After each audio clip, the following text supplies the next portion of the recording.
గ్రామ పంచాయతీ సభ్యుడైన నేను గ్రామ ప్రజల సర్పంచ్ నేను బండారి సీసను బండారు శ్రీశైలం కొంచెం చెప్పండి. స్లోగా సార్. అను నేను శాసనం ద్వారా శాసనసాన ఏర్పాటు చేయబడిన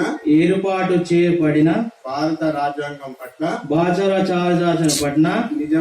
నిజమైన నమ్మకం మరియు విధేయత కలిగి ఉండి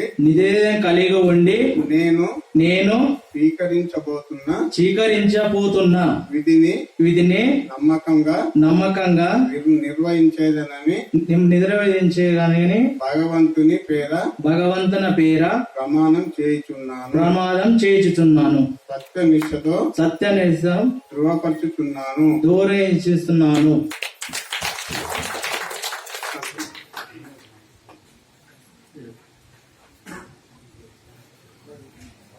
పూజారి సంతోష్.